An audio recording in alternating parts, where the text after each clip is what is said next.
What is going on, gamers? Hope you're doing well today, and welcome back to Predecessor. Today, we are looking at the brand new patch notes for patch 0.4.3. Definitely very exciting. This looks like a massive balance patch with a huge reworks to stuff like complete shift in the ADC itemization. That's really exciting. Lots of different changes to different items that are going to be really great to go through. Some different changes to stuff like Mega Cosm, which has often been like plaguing the game pretty much since its beginning. It's just been a huge staple item, pretty much every mage, completely dominating the mid meta. But yeah, essentially they're completely changing Mega Cosm, which is going to completely shit up everything. And then stuff like there's a new support crest coming, and just a whole bunch of stuff to go through. The time has finally come. We've got the first larger scale item rework hitting the game coming Tuesday. So yeah, this patch is coming out following Tuesday for when I'm recording this. That is the 7th. So it's coming out on the 7th. So definitely pretty exciting. Check out on that day. Introducing 3 new potential core paths for ADC players to explore: Critical Strike, On-Hit, and Penetration. So you can already see they're doing a pretty big rework to how ADCs function. Currently, everybody's building crit. You know, if you want to build On-Hit, you're just building crit anyway by accident. So that's pretty poor and not very enjoyable, I imagine, for most ADCs that don't have much variation. But now there's going to be 3 kind of separate ADC build paths they can go through. Many items have been adjusted so the current ADC roster can feel a bit more unique based on the way they modify their hero through these item changes. Gone are the days of only Critical Strike itemization. Exactly what we're talking about. Assassins and fighters have also seen some new shifts to their own items, allowing more build and diversity and opening up options for more heroes such as Crunch and Kalari. Also looking to fix up some major balance concerns with Raymond and Mega Cosm. And lastly, with items, is a new support crest option called Reclamation, allowing supports to help cleanse their allies of negative effects. That's right, there's a new cleanse dropping in the game. It is a support crest upgrade. It's an AoE cleanse around the support. Super impactful. Another significant change of this patch is pre-cleansing is getting a small nerf. So what is pre-cleansing if you're not familiar? It's essentially when you can currently press a cleanse right before a CC hits you and you'll block it. And it's actually quite a high skill mechanic. I think it's nice that they do mention it. But it is very flexible right now. Like, honestly, it is still a tight timing, but it's not as tight as it probably could be. So they're actually tightening up here. Essentially making it so, yeah, it does still exist, but they're making it so it's a little bit of higher skill. You can't just kind of like buffer your way through CC effectively. Essentially, they're making it so it's a smaller window, but I like that they still kept it in the game. I think pre-cleansing is really cool, especially on something like ADC. It's a really high skill mechanic in a team fight. Pre-cleansing something like a Grux Q, for example, can totally change the outcome of a fight, and it looks really cool and flashy, and it's quite easy to follow. Like, I don't think too many people are surprised when someone pre-cleanses. You know, you see Liberator come out, and they dodge a Grux skill, but I think it's a really cool effect. But yeah, tightening up the window and making it so it's a bit harder to pull off, I think it's overall a good change. And then finally, we're touching up on range basic attacks to further improve the feel and weight for ADCs and mages. So, getting into it, we got heroes. As mentioned already, we still have pre-cleansing to remain as a skill to master and help counter displacement-based CC. It's a bit too reliable and easy to access, so we're bumping down the CC immunity from all cleansers. So yeah, currently, you're going to drop to 0.25 seconds, but this is a huge thing for this patch. Range basic attack projectile speed increased from 18,000 to 23,500. This is going to make auto attacks way faster and feel way smoother overall. So essentially, it's a massive buff to like the feel of ADCs, the feel of mages. It's going to feel way better throwing auto attacks and trading, especially in the lane phase, I think. Once you get to team fights, obviously, you're kind of just hitting people in front of you. It's not as much of a problem, but going to be way better feeling overall, I think, to play those kind of characters. And then also reducing the range basic attack projectile radius a little bit. This just means you have to be a little bit tighter on how you hit. I think this is like the projectile itself isn't quite as big, so you have to be a little bit more accurate. It's kind of like to offset how much stronger you're going to feel with the faster projectiles. This will take you a little while to get used to, by the way. I will say that don't expect to be playing your first game and it will feel totally fine and natural. If you do feel like you're missing a lot, don't be too surprised. Just play a few more games or, you know, a bit more in the game you're playing and you will get used to it. But it does feel a lot better once you start to master it and get more effective with it. Drongo, with build paths opening up, we're going to open up some pathways for Drongo players, specifically for the possibility of penetration-based builds that rely on high burst and poke over the standard crit/DPS paths. With this in mind, we're removing the second part of Drongo's passive ability and increasing his base damage and scalings to compensate. We're also adding some damage to his gas grenade, aka gag grenade, at Blood Mordius. Wonderful. To increase its use, come on, man. To increase its use, Mugs, thank you for the gifted sub to Bloodstain. To increase its use cases that allow us to better distribute his damage across his kit. So the gag grenade, looking way better this patch. Immortalize that one in the YouTube video. You'll love to see it. So Wastelander is losing his critical strike scaling. Like they said, this is to open up kind of more damage in other places and enable them to kind of focus on, letting him look at more build paths. Because if he still had the critical strike scaling while they were moving it, it's because if they still had it, he'd still want to build crit all the time, and he couldn't take advantage of these kind of other build paths if they feel more appropriate for him. So yeah, Gag Grenade, still called Gag Grenade here. Now deals 40 to 120 base damage plus 30% scaling power. So currently does no damage, it's just a utility spell, but this adds a little bit of damage to it, which is nice. It's going to be good for his lane trading. Give him a little bit of extra damage in team fights, and it does scale really well with kind of going for like a flat penetration build, which is accessible now. It gives you a little bit of extra burst, another skill to play around. So that's going to be pretty effective. And it also applies Wasteland as DOT, so actually this even bigger damage change it looks like, because it also applies his passive, so that's actually really nice as well. Going to be really nice for his lane, especially. Going to give it a little bit more oomph in lane phase, because it's just going to have a little bit of extra damage. And obviously he wasn't getting the critical strike increase in lane, because he didn't have any crit build. So it's going to be a pretty big nice buff to his lane phase. He's also getting a base damage increase to his boomerang at 5 every rank, which is technically 10 at every rank, because it does go back and forth, remember? So if you do hit both parts, you are going to get plus 10 damage at every rank, so that's pretty nice. And the scaling is getting increased from 40% to 50%, so it pretty much just buffs across the board. But the cooldown, as a result, is getting increased at lower ranks and decreased at later ranks. So yeah, basically this is kind of opening up this kind of like sort of spellcasty physical penetration Drongo build.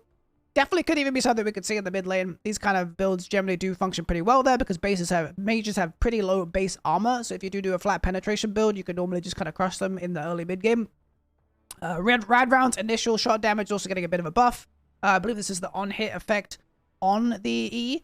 So yeah, a little bit of a buff to the E on hit, and Shrapnel Cannon is getting a bit of a base damage increase at later ranks 25 and 50 at ranks 11 and 16, or rank 2 and 3, and the scaling can increase as well. So yeah, pretty big buffs for Drongo across the board, which is crazy because NA is convinced that he's the best AD carry in the world. So clearly Omega are losing their minds, but ignoring the drama. Yeah, pretty nice buffs overall. He is losing that critical strike scaling, so crit Drongo not going to be quite as effective as it would be in the past, but I think overall these buffs are going to make it so crit is a valid build path if you do want to kind of go for more of a scaling game. But yeah, this is opening with the new build changes.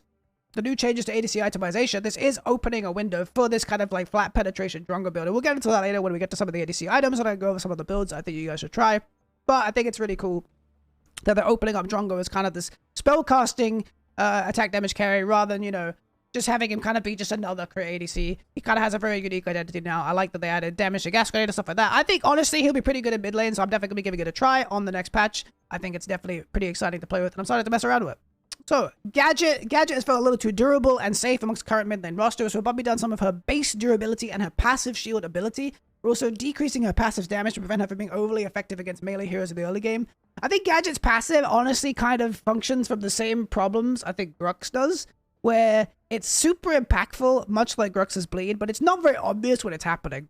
So I think honestly, these nerfs maybe could have been avoided if there was like more of an obvious animation for Gadget's passive, like maybe she was like ticking or something, if she was gonna explode, or like you could see like a range of where she was gonna hit people before her passive damage went off. But in the current state of the game, it's definitely really hard to register the Gadget passive, and it's super strong in lane phase especially. Tang is a big abuser of this in the off lane for sure.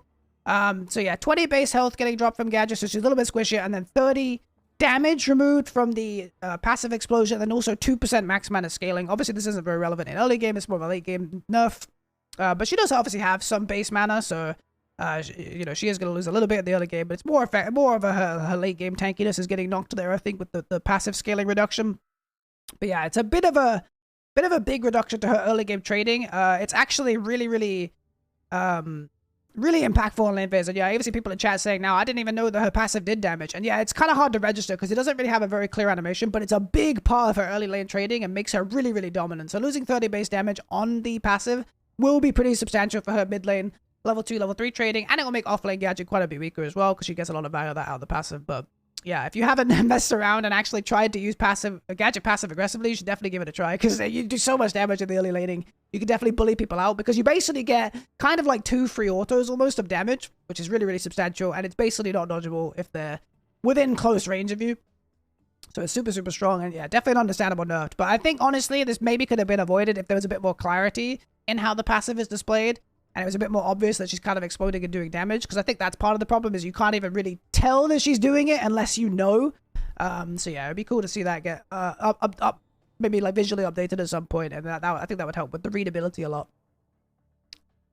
Gideon Gideon is still getting away with tankier builds due to the high base damage on his ultimate, allowing him to dive in and out and dive in and out DPS. I get it. Any target, even single target scenarios, still allowing him to access this kind of damage, but only through scaling. This will reward his damage output through less durable builds. So yeah, we got Black Hole base damage is getting lowered from 540 to 90, 810 to 675, and then 1080 to 900. So this is what, 90, 135, 180 at every rank, but the scaling is getting increased by 21% overall. Obviously, that's less per tick. So yeah, it's pretty good enough to Gideon. Obviously, True Silver Gideon has been kind of crazy right now. Super insane. Definitely kind of taking over the game in mid lane, especially. You just grab True Silver as early as you can, and you just start ulting on people, and they can't really react. You just end up with a situation where you just get bodied because you can't stun him out of it. He's still doing a lot of base damage, like they say. The base damage is still really, really high. So yeah, this is definitely obviously a knock at that build. This will probably maybe push Gideon into more offensive builds like they're aiming to. I think the scaling increase is pretty high, but I think you need a lot of AP to make up the difference. I think this is something like probably 500-ish to actually reach the same base damage. So it's going to be tough to reach as much damage as he was doing before. It's still a pretty substantial Black Hole nerf in general, disguised as a nerf just to the True Silver build, but I think combined with Megacosm getting retooled, I think Gideon is actually going to suffer a lot this patch. I think he's kind of just seeing a lot of play because this style is so straightforward, right? You build True Silver, you build Megacosm, you just jump on your ult. It's super easy to do. Works really well, and what it kind of ends up skipping is the hard and annoying parts of Gideon's kit, which is having to hit all his skill shots, because his entire kit is skill shot based except for the ultimate, and all of his damage, and his third ability doesn't do any damage, it's just the portal, it's just utility.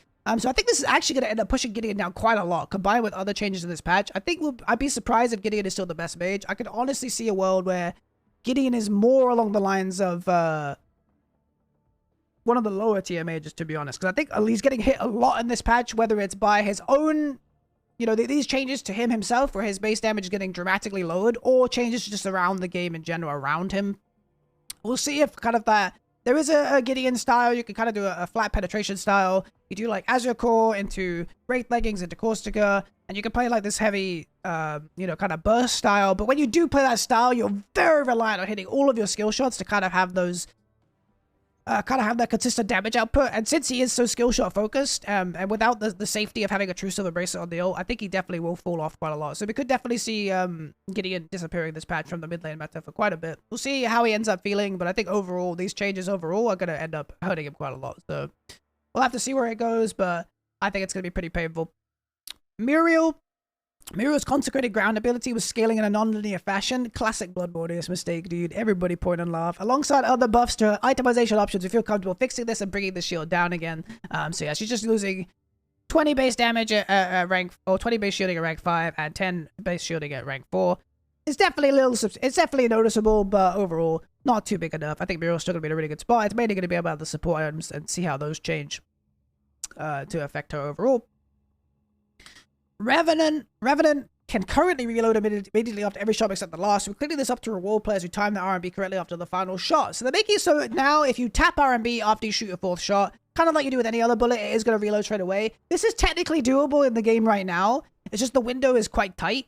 It is definitely possible to reload faster than the lockout, and when Revenant will reload naturally, but they're making it just way more fluid and making it so basically it's very, very simple to do compared to how it is right now. I think this is a really, really big buff to Rev, actually. We'll see how it feels overall, but obviously Rev feels way stronger when you have your Q available, and you can kind of do 4 shots into Q, and you can play it like that.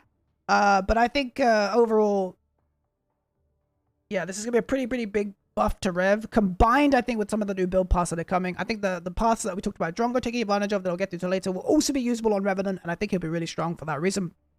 So yeah, I think both Drongo and Revenant have really, really solid build paths available next patch. And I think this Rev change is really, really big. Because yeah, Rev definitely feels the strongest when he has his Q available to like skip the reload. But now every 4th shot, you can kind of do that reload skip. You'll end up with the same kind of, the same kind of situation overall. So, I think overall, very, very big Rev buff. Definitely something crazy to deal with. And we'll see how it ends up going. So, Shinbi's had a couple issues with her circle rhythm. We are fixing those up and decreasing her mana economy to prevent her from staying in lane for extended periods. She's losing 0.7 mana regeneration growth. I don't really know how this will feel overall, but her Q is such a low mana cost anyway that I can't imagine it's that drastic. We'll see how it goes, but yeah, Circle Rhythm. Dude, have you actually broken my cam permanently? How have you guys even done? Believe it! Apologies, guys. My chat's going nuts, right? You've literally just broken my cam forever. I can't believe it. To like fix my filter. Unbelievable. Believe it! Classic chat sabotage. Anyways, Circle Rhythm bug fix. So Circle Rhythm is actually doing, it says 6 ticks here. I think it's actually doing 7 ticks. So her Circle Rhythm's been kind of crazy bugged right now, but it is getting fixed, so it only does 4 ticks instead. The base damage has been like super high. It's like, looked like it looked like it hasn't done any damage, but actually it does like drastic damage. It's kind of crazy. But yeah, fixed an issue where Circle Rhythm was going to cooldown at the start of the cast instead of the end as well. So these are 2 pretty big Circle Rhythm nerfs. I think Shinbi is going to be fine without them, honestly. Like, I think she's definitely in a completely fine place. There's definitely times, probably, where you're getting, like... The main thing about this is not the damage it does, to be honest. It's the ticks of your ultimate. Because it enables you to get to 8 stacks really, really fast. So it's going to take a little bit more effort to get to 8 stacks now than it did before. But I think the character should still be fine. I think she's still a really good jungle. And I think she'll probably be playable in mid and solo lane. And she should still be functional. It's just she's going to be a bit worse at what she does now and be a bit less resilient because the Circle Rhythm will be going on cooldown after the effect ends rather than before. So she'll definitely have it up a bit less. Maybe it's a bit of a knock to her jungle clear, this bug fix as well. But I think for the most part, she'll be doing pretty much the same thing from jungle, and she'll just be a bit worse in solo and mid lane. Sparrow's getting a little love to her poke-oriented gameplay for penetration builds by shifting her piercing arrow damage away from the multiplier and into its raw damage. She's also losing a bit of movement speed, so when she pops the ultimate, to decrease her rundown potential and increase her vulnerability now that she has more durable build options. So Sparrow's going to be interesting in this patch. I think she can take advantage of every single ADC path line they discussed earlier. And that's definitely because they are retooling the R&B to be effectively a poke tool, kind of similar to Varus from League of Legends. It's getting a big base damage increase. And also the scaling is getting increased by 30%. But as an offset, they are reducing the passive multiplier to kind of like make it so it's even. If you do happen to do the same thing, where you build like that crit Sparrow and you go for the rundown thing, your R&B will be doing roughly the same damage. I think from around 4 or 5 stacks, it evens out, and then you're doing less damage per stack afterwards. I think Neff did the math. Maybe he talked to me about it. I think it's something around those lines. But base Sparrow damage is gonna be a lot higher. So you could definitely go for like a flat penetration build and just focus on landing those R&Bs without getting any of the passive stacks going. And just kind of chunking people out before a fight starts. So that's kind of like building up this Sparrow playstyle. I think it's kind of interesting, but I do worry that it'll be a little bit too strong, because I think Piercing Shot is very hard to play around. One of the things about like Varus and League of Legends, for example, is that his arrow is very slow. You can see it coming. It's fast enough that it can hit you if he has good aim, but it's also like something you can react to. Whereas Sparrow R&B doesn't really have that kind of play around ability in the 3D space. It's just basically instant, very hard to dodge. It pretty much comes down to, is Sparrow hitting you at the time? It's not really something you can react to as effectively. It's not like a Gideon R&B, for example, where I think, you can argue you could react to a Gideon R&B. You could blink out of it. You could dodge it with a spell. But Sparrow R&B is pretty much just instant. It just slams across the, the screen space instantly. So I think it is a little worrying if this build is too strong. But it is quite thin. So maybe it's not as bad as I think it would be. Maybe, you'd have to be an insanely good Sparrow player to get advantage of it. But I do think it is a little bit worrying. And then Inner-Fire move speed nerf is quite drastic, honestly. I think this actually hurts Sparrow a lot. Losing 2% at rank 1 and then 7% at rank 3 is pretty crazy. I'm surprised it doesn't scale like a 3, 4, 5 or something. Just a threat 3 at all ranks seems kind of nuts to me. It's quite a substantial nerf for a carry that I think already has like a lot of problems, and she does kind of struggle outside of getting a lot of support. I think it is a little bit crazy that she's getting such a drastic nerf to like the utility of her ultimate. But yeah, overall, I think this is going to be interesting. We'll see how that Sparrow R&B playstyle works out. But yeah, I do already worry that it will be a little bit unhealthy and kind of just not fun to play around.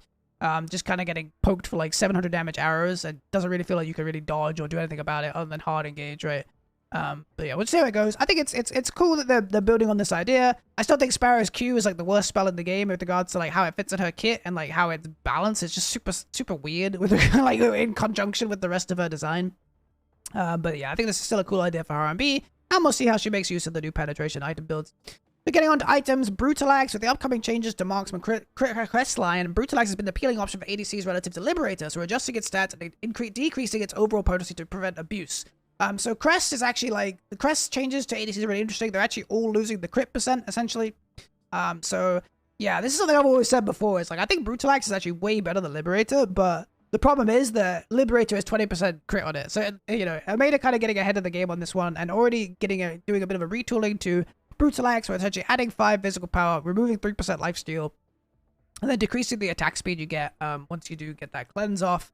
And just kind of making it a little bit less juicy for ADCs. I'm not sure if it will work, especially because I think you get Brutalax a lot faster than a Crest. I'm pretty sure Warrior stacks a lot faster than most of the other choices.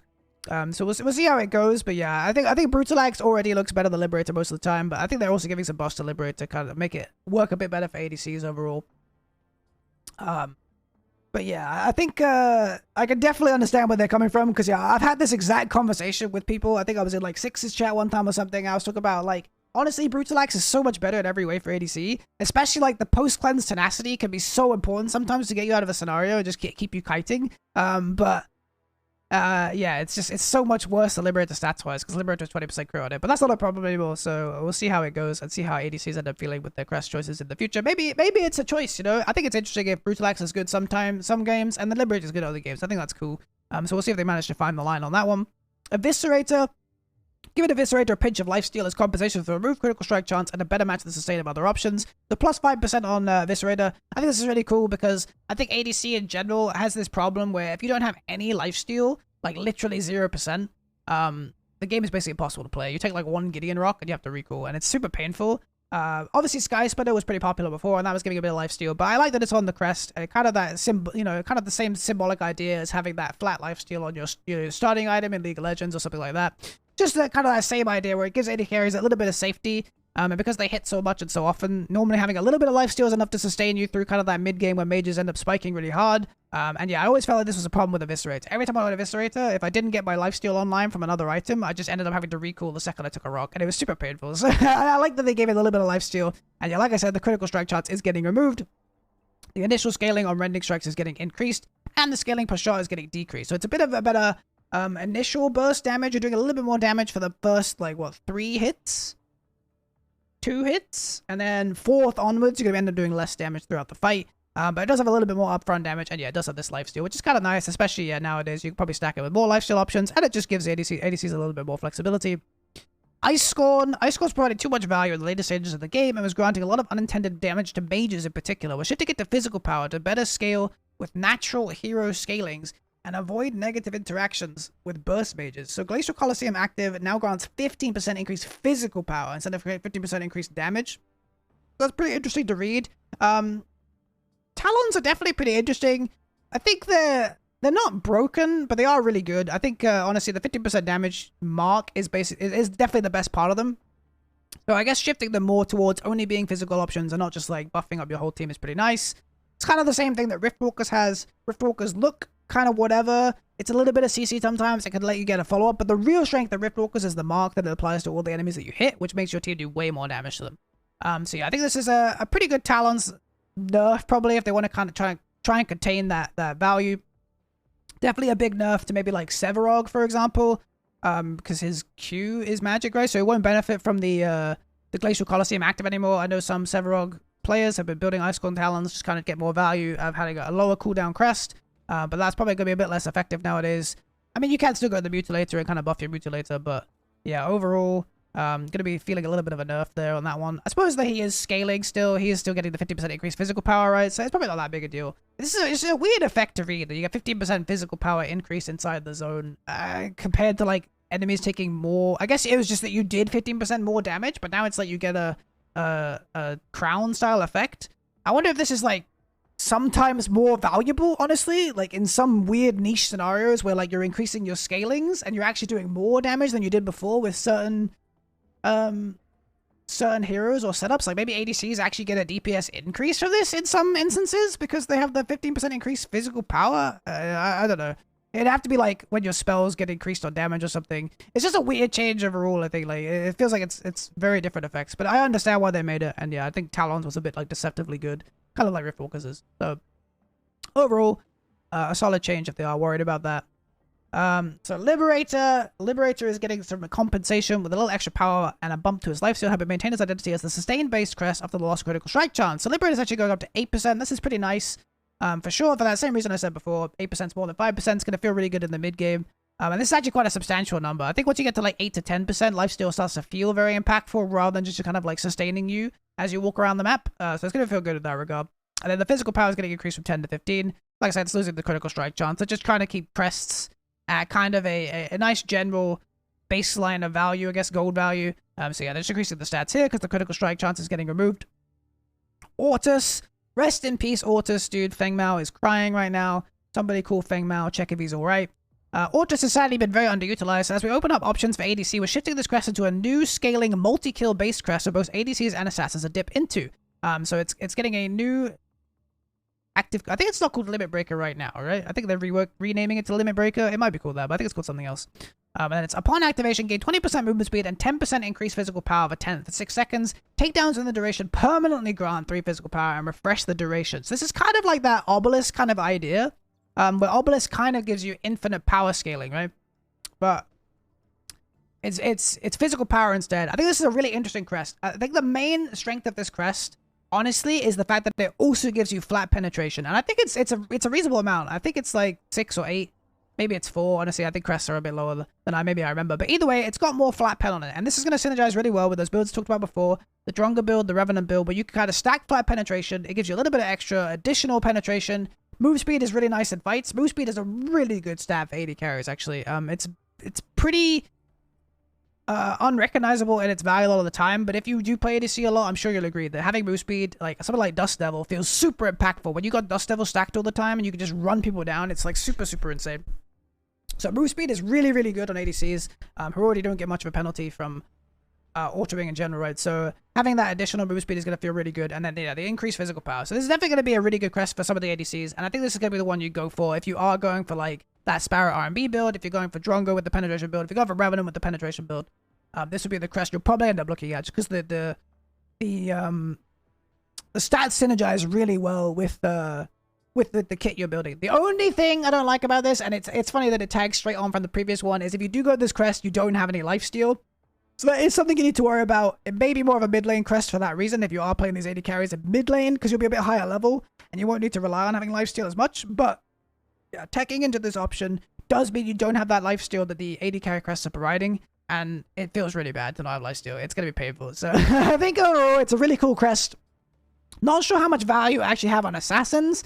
I think this one is kind of just worse for like Feng Mao, for example, than Nex or Kalari for Nex. But it might still be playable. You definitely have to give it a try. But I think overall it's probably more of an 80 carry crest. So they'll get more advantage out of the overall stats. And they can like more safely kind of keep up this effect going, keep the effect going and get the scaling power. And obviously like, yeah, scaling physical power on ADCs is so much value. So yeah, really interesting crest. Definitely worth experimenting with. But we'll see if it outshines the ADC crest. Just for the sense of like, just getting the lifesteal, honestly, I think is such a big substantial part of playing ADC. And I think you'll miss it a lot if you do end up hacking in something in auto. So it's something you have to consider that you will have a bit less value in that regard. Pacifier, getting a little bit of a physical power increase, same reason we talked about before. Reclamation. So this is the reworked Malediction. This is the new support crest. Not only is it working again, but now it's working with added haste. We're making these options a little more appealing for heroes like Miro who need haste fast. Just has 10 haste on it now, which is really nice for a crest. And the physical armor is getting lowered a bit, so a bit less of a tank crest. There's a new active called Purify, which cleanses and heals yourself and nearby allies for 150 health over 3 seconds. So yeah, this is an AoE cleanse around you. So obviously this is really, really big on certain, against certain characters. Like imagine Faye is about to ult your whole team. You cleanse your whole team, everybody runs out, you win the fight. There's a lot of applications to this crest. It's a very high CD, so it's going to be a very high skill cap. I don't think it's going to be super broken, honestly, because of that factor. You are going to have to I think the range is not that big, so you got to be pretty good with it in general. Be at the right timing. Honestly, for something like Muriel, this crest can be kind of hard, because I think often if you're in a position where you are getting like Faye ulted anyway as Muriel, unless you're doing it on purpose maybe, to get that cleanse off, you may just die. Anyway, so like, I think it's a bit hard maybe for heroes like Muriel to get back out of it. We could see it being picked up maybe on some heroes like Richter or Nabash. That is something I could see happening. I think that's probably part of why they lowered the physical armor, because they're a little bit scared of kind of melee support's getting too much value out of this. But yeah, I think it may be hard, honestly, for heroes like Muriel or Deca to kind of use this aggressively, unless they're kind of committing to a tankier style build, because they may end up just dying being that deep in position anyway, and the cleanse/heal won't save them. But I think it's a really cool addition anyway. Pretty high skill cap. Definitely going to be hard to play around for some heroes, but it's going to be cool to see in the game. And it gives ADCs options, right? Like, I talked about, like, you know, you can talk about, like, Ortus. If you take Ortus, you don't have a cleanse. But now you could be like, hey, Muriel, pick up cleanse, because I'm going Ortus. I'll do full damage. You cleanse me when I get failed like an idiot. And then I don't like the hero, and everyone says, GG Revenant, you carried, and Muriel's sitting there crying at 0-0-23. So you know how it is. Support life, support life. Silentium, like Reclamation, losing 20 haste but not going for Tranquility was just too detrimental to most support heroes, so we're shifting some power into a little haste here too. So Silentium's also getting 10 haste. I think that's pretty nice. I think it's actually something I want to talk about more lately. I'm not going to bring it up deep now, but I think Crest stats are actually something I really overlooked when learning the game. And I like the kind of being brought up here, but like, cause like, yeah, I do think like stuff like Tranquility having like 20 haste is crazy. And this is something you don't really think about until you play it, and then you realize like, whoa, I have way higher haste than I normally do. Oh, I went Tranquility this game, it actually has 20 haste on it. Stuff like Tempest, for example, has 15 haste on it, and some Crests are like really powerful stat-wise. So it's definitely something to explore a bit more. It wasn't really something I considered with starting the game. I only really thought about the effects and not the varying stats. But yeah, they're definitely pretty interesting. So tier 1 item changes. Spell Slasher. Spell Slasher is getting 10% haste and losing a bit of scaling. Yeah, essentially the item's just really weak for the cost. If I'm ever building an item that has this, I mean, the thing is, it's like Pain Weaver kind of suck. And Oathkeeper was only good on certain heroes. So normally you didn't really build it for like the effect anyway, but more for the stats. But yeah, having 10 haste on Spell Slasher is actually a really cheap tech into 10 haste. It's gonna feel a lot nicer to build when you are building one of those two items. I think Pain Weaver's getting a pretty substantial rework as well. Claymore. Claymore only had one item to transition its effect into, which was Bonesaw, so we're opting to shift it into a new item as we require new T2 components for the new ADC itemization. New crit spike will help curve out larger crit chance items and create stronger mid-late game spikes. So essentially just reworking Claymore into a completely different item, nothing like what it used to be. I think they didn't list it here, but I think it doesn't have the effect it used to. I could be wrong. But I think Claymore had like a miniature version of the Bonesaw passive, right? But I think it's gone now. But yeah, so that's 1600 gold, 25 power, 15% crit, and it builds some short sword, crossbow. It's just your standard crit AD item. Pretty easy to pick up. But yeah, I'm pretty sure it doesn't have the passive anymore, but they didn't list that it's gone. But yeah, you shouldn't expect it to have like that Bonesaw passive, like the miniature version it had before. Heroic Guard. The Bravery passive on Heroic Guard was very conditional and often non-functional, so we're adding some tenacity and increasing the cost, so just kind of reworking Heroic Guard. This is actually a foreshadowing of stuff like Absolution is getting pretty dramatically reworked, I think, and being very different. But yeah, honestly, I think Bravery is pretty cool. It was good into certain heroes like Faye and Countess sometimes, but yeah, it was tricky to use because it was a passive. But when it did get value, it felt pretty nice. But I could definitely understand reworking it into something more usable. Ironwood Warnbow. We're shifting Ironwood into a physical damage profile to decrease its early game and mid game strength while consolidating ADC damage close to physical damage. We'll be leaving magical damage or other T3 options as a fairly powerful mechanic to split damage types. Damage has also been decreased a little bit to stop the spike being as potent early. So this is basically getting ahead of the curve on the new on-hit itemization options you can have. On-hit is kind of getting reworked to a more a build you can opt into more actively.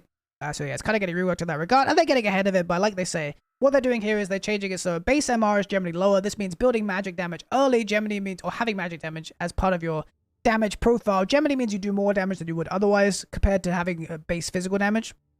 So physical damage is generally just a bit more mitigated throughout most of the game. So they're just reworking Zap to being physical damage instead of instead of magical damage. So yeah, kind of keep this in check. Because people are going to be playing on hit a lot more often and probably having a lot more attack speed and stuff like this with kind of magical damage on hit effects. And getting access to those too early can be a little bit dangerous because people will just end up doing a lot more damage than they should in general. So they're just getting ahead of that again. Rapid Rapier. Reworked from Ravenous Rapier. So yeah, Ravenous is getting kind of reworked as well. Ravenous is another culprit being built into one item only, which was Sky Splitter, right? And it's very potent as a T2 buy. Instead, we're introducing a new reward form to help assassins and ADCs curve basic attack-oriented builds involving pen. So it's 1400 still. I think it's 1400 now, and it's 20 physical power, 15 attack speed, and 5 flat pens. So it's actually a really good item for these kind of ADCs I talked about before. ADCs that want to tech into flat penetration, which is like Drongo, Revenant, maybe this new Sparrow build. Having 5 flat pen on an item like this is really nice. It's a really nice stat line in general for ADCs to pick up. Robust Arbalest is losing its passive due to the unnatural spike it provides to ADC movement when they're acquiring the T3 variants. Alongside this, we're shifting strength into its attack speed, so it doesn't become too strong of a T2 to stack alongside T3 crit items. So I guess it's kind of getting ahead of it again. I think there's a lot of changes in here that are like, people could abuse this. Let's nerf this preemptively. So yeah, attack speed is getting increased to 15 to 20%, and the crit strike is getting decreased. This is just a kind of an across-the-board change of T2 components are all going to be 15%, and then T3 upgrades are going to be 25%. So the new ADC build is looking like it's going to be 4 crit items and then 1 kind of tech item, depending on what you want. Runebow. Runebow is not only a bit too efficient, but also causes current build paths for T3, so making it a bit cheaper but less efficient. So it's down to 800 gold, but only has 25% attack speed now. Soul Chalice is being moved to an assassin item profile that now builds into Mind Razor. As such, we're adjusting its stats to complement assassins over ADCs. So it's getting a bit less physical power, and it's getting 10 haste. So essentially, yeah, resolution's getting totally changed. The resolution effect isn't really an ADC option anymore. Instead, it's going to be built into Mind Razor instead. I think resolution is a completely different item now, but Mind Razor is becoming that stacking mana item, and it's going to be more of a assassin style item. So any assassins that kind of struggle with mana a bit, and I think it's going to apply the on-hit effect to abilities maybe, so it's going to be interesting overall to test out with a bit. But yeah, it's not so much an ADC any item anymore. So if you did like that resolution Mind Razor Vanquisher build, apologies, that one is gone, but you do have 3 new ADC builds to play with, so it should be pretty interesting. Absolution is getting reworked. The Unreliable Cleanse made Absolution a hard choice. Yeah, this is what I talked about as well with the Heroic Guard in general, right? It's a cool effect, but you had to kind of acknowledge, or you had to kind of play around the fact that you were going to get low. So yeah, I think Faye was like a decent example where she's probably going to chunk you to 40%, and then you cleanse out of her ult and run away. Or blink out and then kind of duel her. But yeah, outside of that and Countess, and there's not really many situations where I felt like it was really good. You mainly built it more for the stats and then just kind of prayed that you got the tenacity effect off. But so yeah, the reworking Absolution still going to be a ADC item. It doesn't have crit anymore. Instead it has 40 power, 25% attack speed, 20 magical armor, and has tenacity on it now. And then it has the Bravery effect, the new Bravery effect, which is every time you are affected by a crowd control effect, you gain 25% damage mitigation and 40% move speed for 3 seconds. Now, I don't know when the move speed triggers. If it triggers during the CC, it's not really 3 seconds. But yeah, either way, getting 25% damage mitigation could definitely save you as an ADC from some fights. So I talked about, yeah, you're going to have 4 crit items in most crit builds now. And then you have this tech 5th item. This is definitely one of the tech items that you have available. If you are playing, you know, against like a Rampage, against a Fair, stuff like this, especially if you don't choose to opt for a cleanse in that game, this is going to help you kind of survive those situations sometimes. I think the move speed is kind of the bigger thing here. You're going to like take a rock, you get out of the stun, and then you zoom out of there. But yeah, I feel like you want the damage mitigation to proc during the CC, and then you want the move speed to proc after the CC. So yeah, I'm not sure how it's going to stagger overall, but I think the item is really good anyway. Just getting 25% damage mitigation while you're stunned is going to be really, really effective. Obviously, ADCs have small health pools, but yeah, 25% flat mitigation scales insanely well with stuff like armor and MR because they're kind of independent.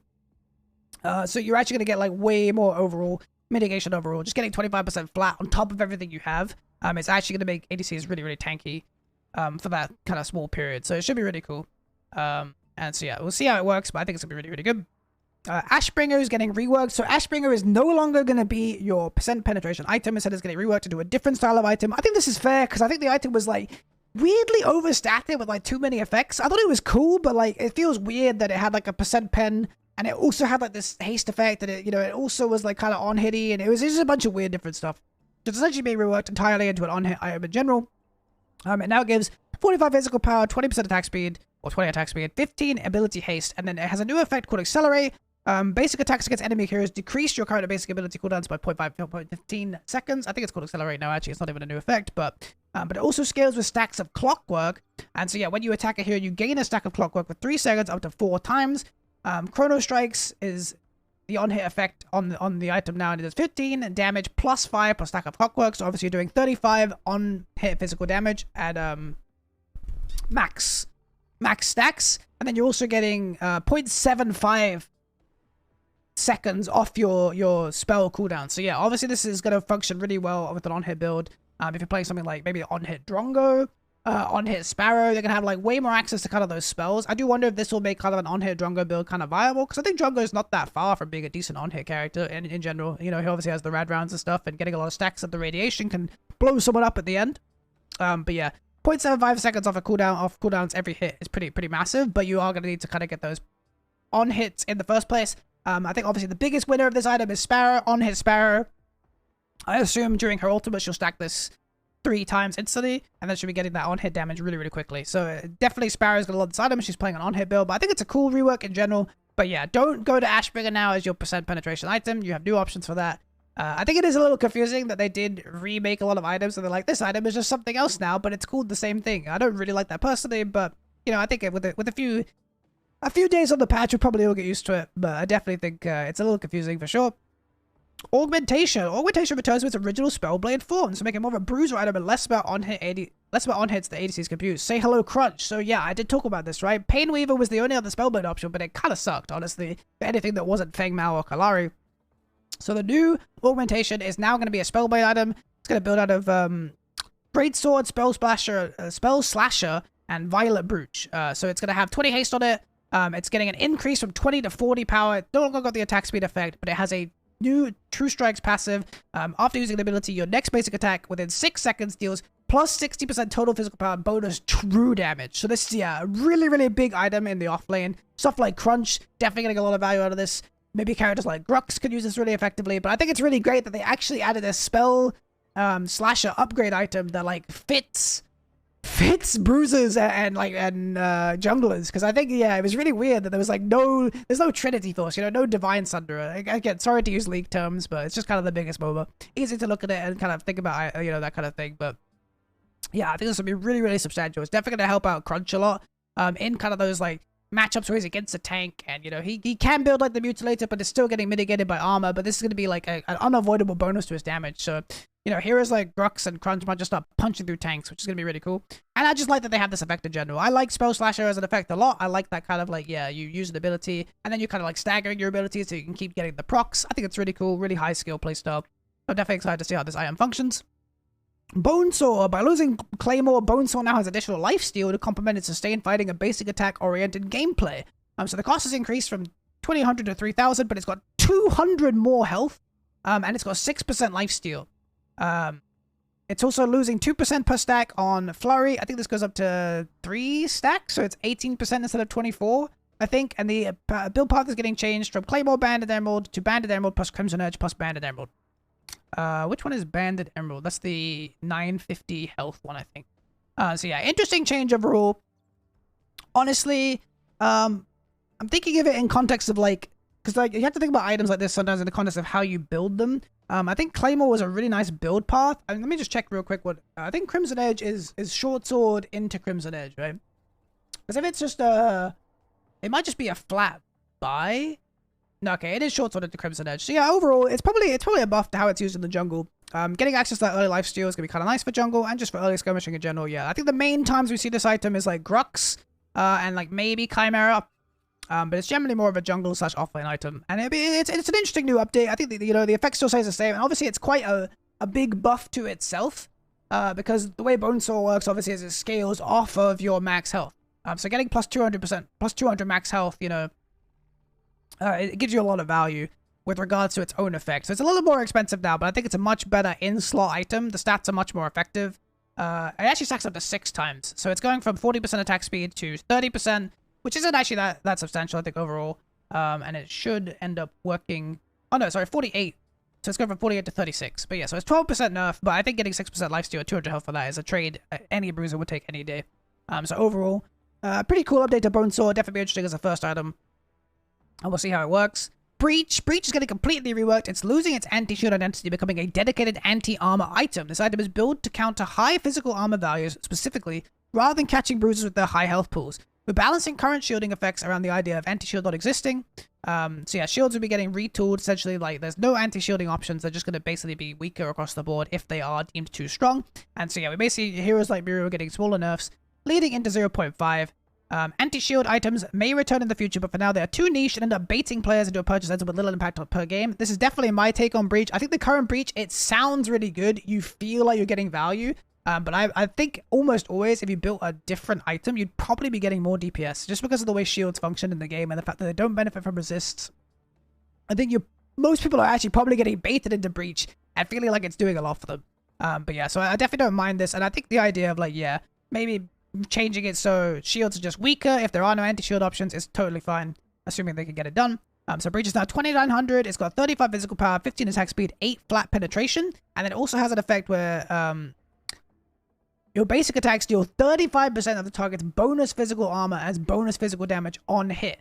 So it's kind of a weird on-hit item, essentially is what they're making it into. And then it's got Sylvian Steel, where successful basic attacks against enemy heroes grant 2 physical penetration for 2 seconds, stacking up to 5 times. So yeah, what this is essentially it's like a weird transitionary item, or you can see it as a weird transitionary item. It's also got Puncture, which is flat 25% physical pen as well. So it is one of your physical pen options, your percent pen options. But yeah, it's kind of a transitionary item between a flat pen early game into a on-hit kind of like 4 or 5 items. So yeah, the build item going over here is something like maybe like Malady Vanquisher Breach. I think could be a really interesting build. That I'll go over in a bit where I talk about ADC itemization. But I do think overall this is a pretty solid third item for that kind of flat penetration opening. It would definitely be interesting to mess around with and play with. But yeah, this effect obviously scales additionally with kind of like how much armor you're playing against. So, you know, overall, it'll only be super impactful against tanks, but this item has all the great stats on it anyway. Just the flat pen in general, this additional flat pen scaling, and the percent penetration are going to be great stats on Breach. And this additional effect is just going to kind of help you scale as a flat penetration ADC into kind of those tank mid late games, where obviously tanks will just block out all your damage if you're relying on doing flat penetration instead of building something like crit or on hit. But yeah, I think this item is kind of like an item that will end up kind of transitioning you from crit, from flat pen into kind of more of an on-hit style. So yeah, I think I did talk about Vanquisher. I think Vanquisher is kind of the same thing, where it's flat pen / crit. I mean, but yeah, either way, I think yeah, it's definitely an item you have to play around with, and I think this is kind of like showcasing already how interesting ADC itemization is going to be. I think there's going to be a lot of different options with regards to like builds and kind of how you approach different ADCs, just depending on their kits and the patch in general. Or sorry, the ideas in general, and the heroes you're playing against. So yeah, I think it's definitely a really, really massive update. It's going to take a little while before everything's figured out again. Demolisher is joining Breach as a softer counter to high armor while complementing burst and critical strike builds. It can also be built alongside Breach to tackle multiple targets building high physical armor. So the cost is getting decreased to 2900. It's losing 5 physical power. It's getting crit chance increased because crit chance is at 25% now by default at tier 3. It's lost the Desolate passive, so it's no longer going to have the 25% Desolate passive, but it is going to have Bore, which is 25% physical penetration. And I think it's intentional that these are like named differently.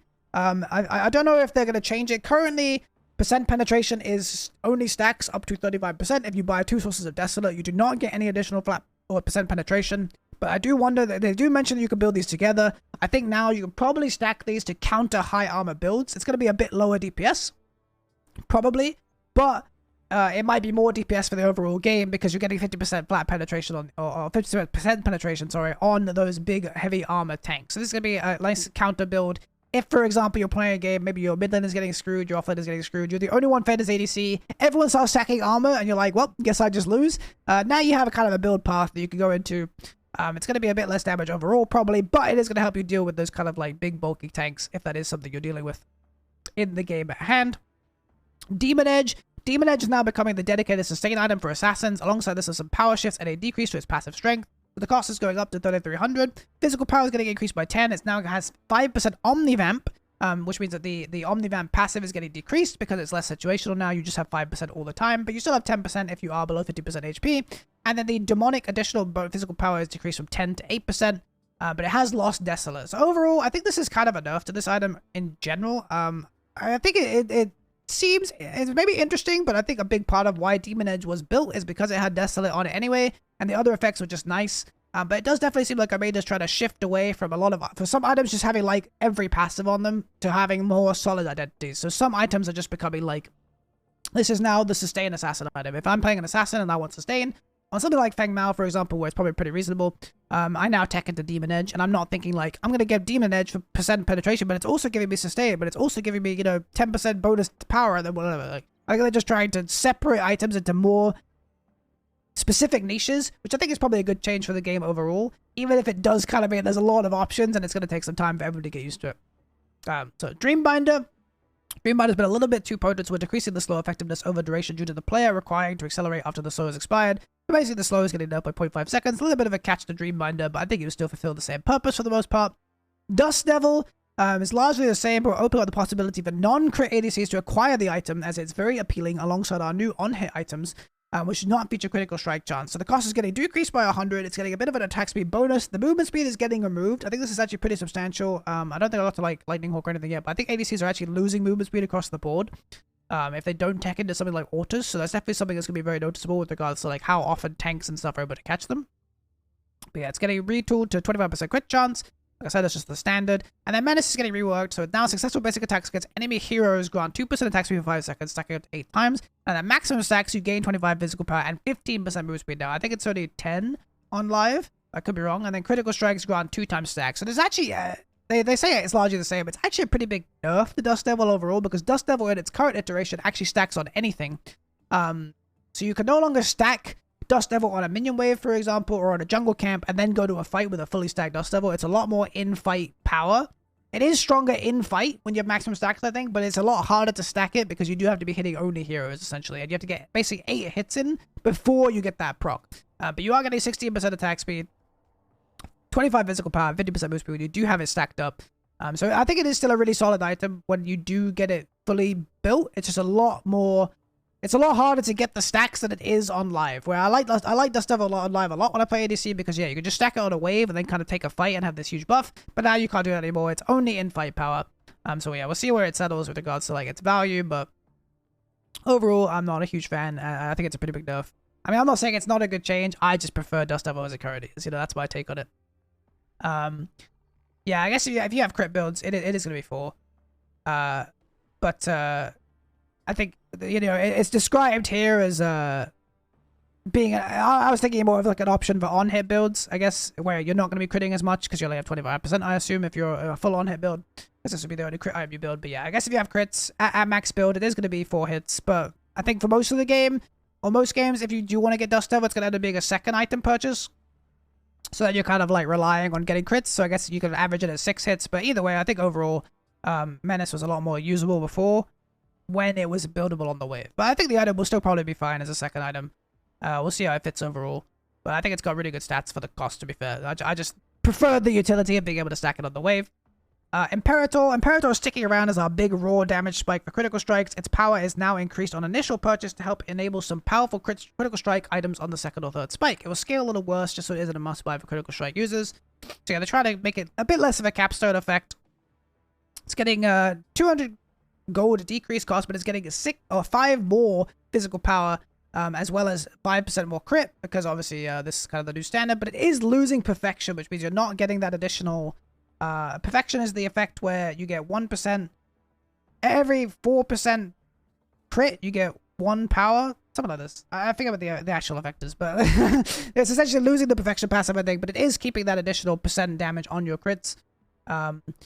And the build path is getting changed to Claymore and Greatsword instead of being Greatsword, Saber, Crossbow. So obviously Claymore is the new one we talked about earlier, but it's just the double sword and the 600 gold crit item. So your overall Imperator will be mostly the same. If you are building a crit build, you're probably going to want to end up building this every game. I think they can try and make it so it's not as good in slot for like a 4-item crit build, but I think the DPS increase is always going to be too large. It's going to be very, very hard to ever convince somebody not to grab Imperator, I think. But yeah, it is a little bit more accessible now by being a bit cheaper. And having a bit higher, you know, flat stats, even if it is losing that perfection passive. So definitely could see it as a, you know, a second, third option for most AD carries in most games. And then Infernum is getting reworked. It's getting reclassified as an assassin item. It's been reworked to be more of a burst option for assassins that also doubles as a sustained damage option for ranged heroes that can apply kindling repeatedly to individual targets. So the cost is 3100 gold. 45 physical power, 200 mana, 20 haste, and it has the new Cinder effect, which is abilities and basic attacks apply stacks of kindling to enemy targets for 5 seconds. At 4 stacks, the kindling ignites, dealing 100 plus 120% total physical power, physical damage over 2 seconds. So yeah, I don't really know what to think about Infernum. The same way I don't really know what to think about Infernum right now. I think it has like, it has interesting stats now because it has health. It's losing the health and it's gaining mana instead, which I think is going to make it feel a bit weird as an item in general. I think it basically is going to come down to how strong Cinder is. This feels like an item to me where it's either going to be really good and built quite a lot, or it's almost never going to be built. And it kind of just depends on how these effects feel in game. I think having 20 haste can be kind of nice for assassins. But overall, I think this is a pretty weird item. And yeah, it's just going to be like, you just try it. And if it feels like it's working really well with your build, or in a build, it will be built probably every game as just a damage source. But if it feels like it's weird, it will just like almost never be built. Like, I guess you could consider like which characters can build up 4 stacks pretty easily. I guess I could think of like Kalari can get to like 4 stacks pretty fast and get the ignite. Maybe like Rev could possibly do it if you want to do like a flat pen Rev build. I mean, ranged characters in general, I suppose, can build it up pretty easily. Like a Jadrongo could as well. So yeah, I guess we'll just see. I think the main thing is that even though it's an assassin item, it doesn't have any flat penetration on it, which makes it kind of weird for assassins because they normally want to tech in most of their options as having flat pen, so they keep that stat kind of scaling up throughout the game. So yeah, overall, I'm just not really sure where I sit on Infernum. I think it's a cool idea, a cool effect, but I think it would just basically be a case of, just a binary case of, is it strong enough to fit in every build, or is it just not strong at all? Because it doesn't feel very situational to me. It just feels like it's either going to be good or bad. And so that's kind of where I am with it. I don't really know how I feel about it without seeing it in game and how much damage it does. So we'll just need to try it on different characters and kind of get a feel for it. Kingsbane, we're looking to preserve Kingsbane as a sustain-oriented item while catering it more towards on-hit. With that, we are granting it Omnivamp to complement healing from your on-hit damage. This is obviously affecting things like when you do magic damage on the on-hit effects that we talked about earlier with stuff like Stormbreaker, and granting it some additional on-hit effects to compound its strength with other on-hit items. So it's got 3,300 gold cost now, 55 physical power, 20 attack speed. This is new, I believe. And then 5% Omnivamp. It now has the Chaos effect, where your basic attacks deal additional magic damage on hit. Like I said, like they said, playing into that on hit build. It has Order, where successful basic attacks restore 15 plus 15% bonus power, physical power on health on hit as well. So it's giving you a little bit of sustain in that regard on top of the Omnivamp as well. And it now builds some Composite Bow, Bloodlust, and Saber. So yeah, this is definitely an interesting item in that on hit set. I was talking about one of the 3 sets of kind of ADC styles you can go for. This is definitely going to be your sustain choice if you are an on hit build. I think it's definitely an interesting one. It's pretty straightforward. You know, I don't think there's much to say here. It's just pretty much going to be a pickup every time you play an on-hit build. It just functions really well with on-hit in general, especially because it's Omnivamp. It's going to be nice. Definitely a different change from the previous Kingsbane. No longer has that crit, no longer has that shield effect. So you just shouldn't expect those anymore, but it kind of has a new, a new place in the game. You know, it's gonna fit a lot better with regards to, like, compared to before, where it's kind of like Kingsbane and Terminus existed, and they were both really weird. I think it's going to be a lot more... It has a lot more of a clearer identity. Thinking in general about other options for this, could be a bruiser item, maybe. Maybe could see it on something like Grux. Not really sure it's going to kind of, like, fit that in general. Does have kind of, like, very, very offensive stats. But it could definitely be something that they could be interested in teching into as kind of like a second or a third item. Because, yeah, it does have that additional, you know, on here. It's got the Omnivamp. It's got a lot of potential bruiser value stats. But I'm not sure, compared to the rest of the item pool, if it will really fit as kind of a bruiser item. But I think it definitely fits really well. I like it on here, 80 carry build. Legacy. Legacy's also been reworked a bit to become more of a dedicated anti-CZ option for bruisers to let loose while locked down and receiving higher burst damage. So this item is nuts. It has pretty mediocre stats, to be honest. The physical power is getting lowered from 40 to 35. I think it has 30 magical armor on it. And now has 30 tenacity, and they're reworking Tenacious Bravery, so when you drop below 30% max health, you get cleanse, and you get CC immunity for 5 seconds. Now, this item is kind of crazy, conceptually. You think about something like Grux. How do we keep Grux down? We CC him. But now when he goes below 30%, he's going to go into a complete berserker rage and just decimate through your team for 5 seconds.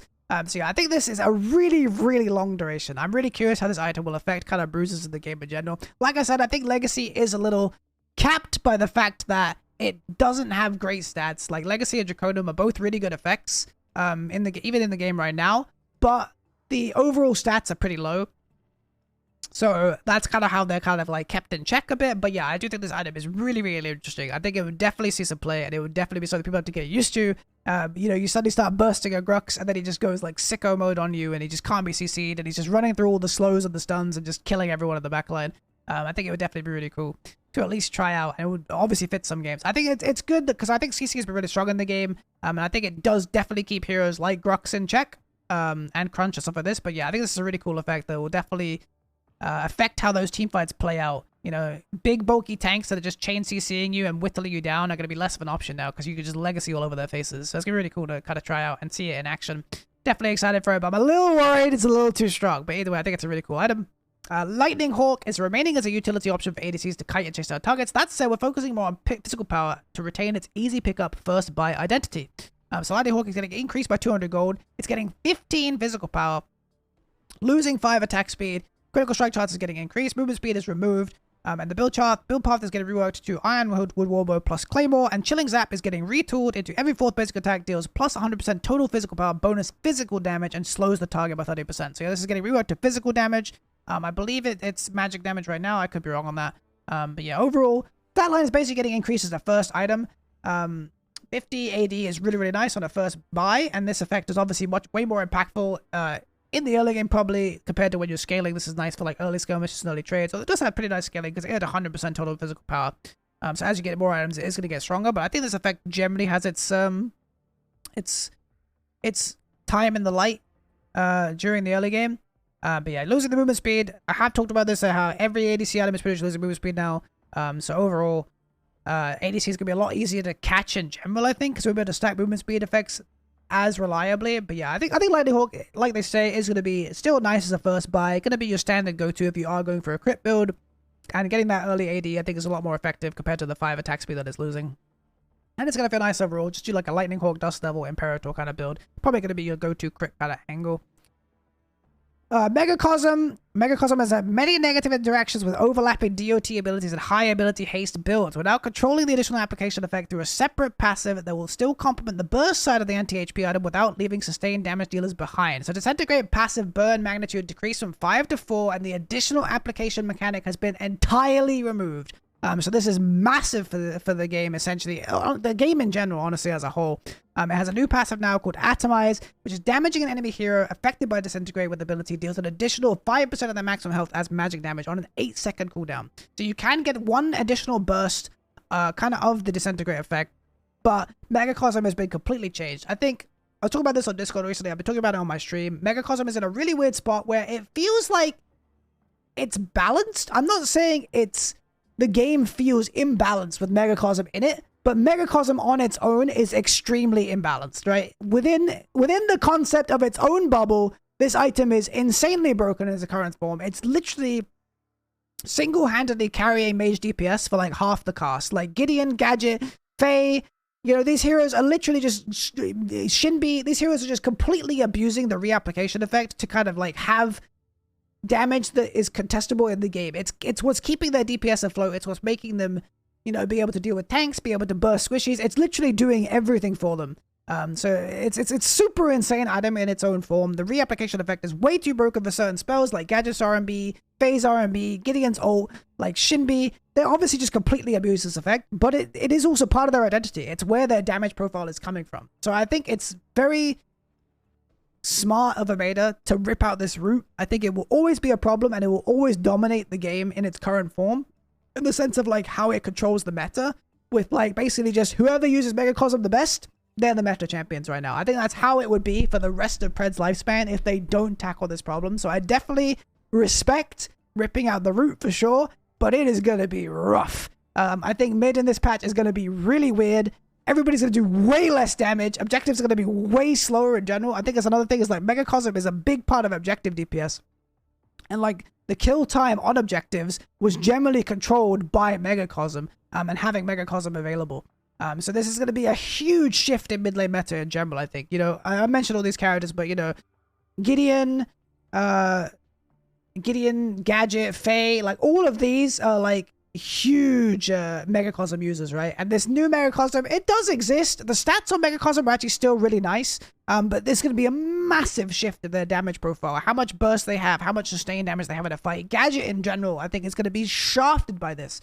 Gadget is such a Megacosm abuser. Between her R&B, her ult, even just her bomb and passive, she has so many individual damage procs that she is just completely abusing this item to the max.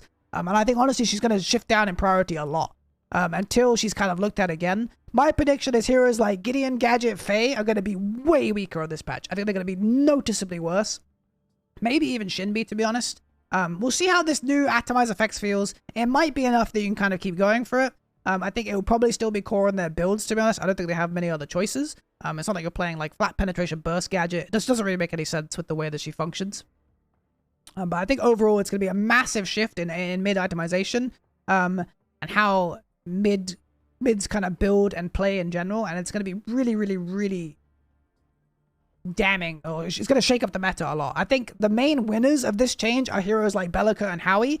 Howie obviously could use Megacosm on his ultimate, but it wasn't really his go-to build. He's more of a flat penetration boy, going for like a combustion wraith leggings kind of build. And Belica's kind of the same, normally Azure core wraith leggings, you know, more full burst. And these heroes don't care about this at all. They're never building this item that much anyway. If they are building it, it's only because the effect is so broken. So yeah, mid might just completely shift up. We might just do a complete flip, you know. Maybe Howie and Belica are the best mids now, and Gadget, Faye, and Gideon all suck. I could definitely see it happening. It's a massive twist in the game. But like I said, my full respect to Armada for recognizing that it is an issue. And even if the game was fine with how it was, because of how they balanced around it, they're not afraid to like rip out the root and be like, this is scuffed. We're going to have to fix this eventually. You know, we can't have mid based around this item for the rest of our lives. Like, it's way too much on its own. So yeah, I definitely can understand them dropping that out. And, you know, just kind of removing Megacosm. Like, even, like, Countess and stuff for building Megacosm, you know? I feel like if an assassin is building a % health burn item that requires skill reapplication to get value, you know? It's totally understandable that the item is just way too strong. So, yeah, definitely going to be a massive shift up on the mid lane meta. Like I said, totally understandable change, but it is going to be painful. We'll see what the kind of, like, the pains and the results are of this getting removed. This could just be a patch where mid is just garbage because no one can kill any tanks. No one can do anything against, like, Severog when he's fed, and, you know, you're just having to get carried by your ADC while you're just crying on Gadget in the corner. But yeah, definitely an understandable change. I think definitely a necessary change, but it might hurt. It might hurt mid a lot. So yeah, everybody switch over to jungle. Any AD Drongo mid players, you know, boot it up. Mind Razor. Soul Chalice is now a part of Mind Razor, so this is the new Mind Razor item. It will now more naturally scale into the new Soul Chalice item. It will now more naturally scale into the late game instead of being an item that you can only buy early to snowball with. So the cost has been decreased from 3,200 to 3k. Arcane Strength has been removed and added Potent Font passive from Soul Chalice.